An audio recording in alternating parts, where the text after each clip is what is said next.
Hier, nous avons parlé des gardiens, ce tempérament si prévalent parmi nous, représentant 40% de la population terrestre, les piliers de la société, focalisés sur la tradition et la sécurité. Si vous avez manqué cette vidéo, je vous encourage à la visionner. Aujourd'hui, tournons-nous vers un autre groupe, tout aussi captivant. Les artisans, aussi appelés les hédoniques ou les sanguins, par Aristote et Galène. Souvent perçus comme des simples d'esprit et un peu trop festifs, les artisans sont en réalité beaucoup plus complexes. Cette image hédonique a été beaucoup influencée par la culture, et notamment deux archétypes, les ESTP et les ESFP, qui ont la réputation d'être bruyants, extravertis, turbulents et également extrêmement doués avec les membres du sexe opposé. Ce qui fait que les ESFP sont souvent considérés comme étant le symbole des artisans, le symbole du chaos. À l'inverse, plus sombre et taciturne, les ISTP et les ISFP, qui sont en général plus en coulisses et doués dans les arts artistiques, la maîtrise des outils comme les pinceaux, tournevis, télescopes ou les plus gros télescopes, aussi appelés satellites. Si vous voyez une personne utiliser des outils, vous aurez souvent affaire à un artisan. Nous reviendrons sur ces personnalités dans d'autres épisodes. Les SP, comme on les appelle, sont les maîtres de la perception, capables de créer n'importe quel objet physique à partir de la réalité. Cette capacité leur vient grâce à leur fonction SE, la sensation extravertie, qui en fait le groupe d'individus le plus connecté à la réalité. La sensation extravertie ou SE donne la capacité aux artisans de vivre pleinement dans l'instant présent, les connectant intimement avec leur environnement immédiat, ce qui leur permet de modifier le monde physique. Cette capacité leur permet également de reconnaître des motifs et des schémas, leur permettant de développer quelque chose qu'on appelle une compétence de manière extrêmement rapide. Si une phrase devait caractériser les artisans, ce serait « la pratique rend parfait ». Chaque fois qu'ils répètent une tâche, qu'il s'agisse de sport, de vente, de tir, de résolution de problèmes, leur cerveau optimise progressivement le chemin vers la solution la plus efficiente de manière inconsciente. Il est donc courant qu'un artisan soit ce qu'on appelle un génie mécanique.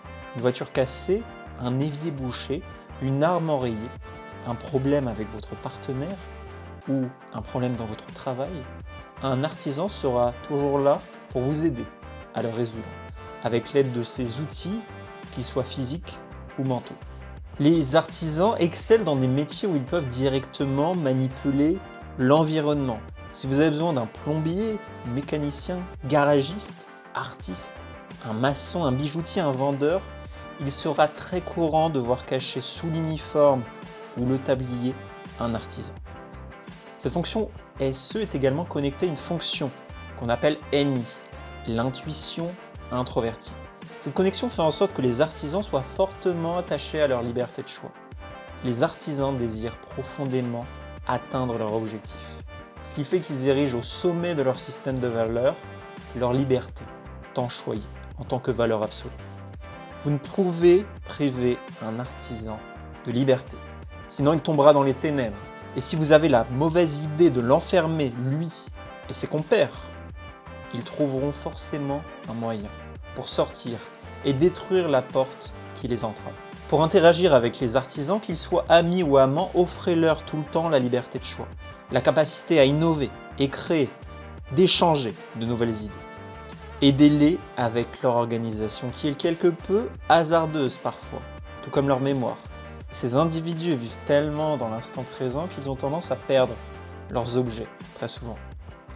Aidez-les à ranger autour d'eux, une fois la chose créée et le chaos semé.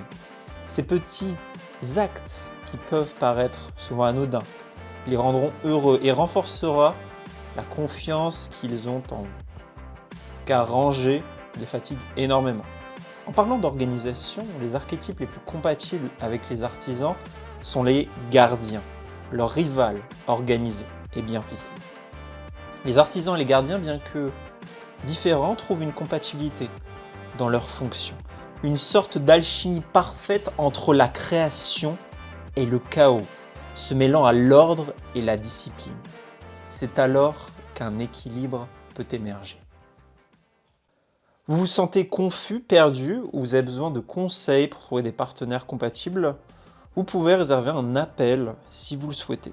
En seulement 15 à 25 minutes, je peux trouver votre personnalité, puis vous donnerai des clés personnalisées pour que vous vous sentiez plus apaisé. Ce typage se fait lors d'une discussion entièrement privée, et sachez qu'il n'y aura aucune question inconfortable qui vous sera posée pour trouver votre personnalité. Si cette vidéo vous a été utile, laissez un pouce vert, un commentaire. Si vous avez des questions sur ces êtres audacieux qui sont les artisans, j'y répondrai avec plaisir dans les commentaires. Dans la prochaine vidéo, on s'intéressera aux intellectuels. Prenez soin de vous.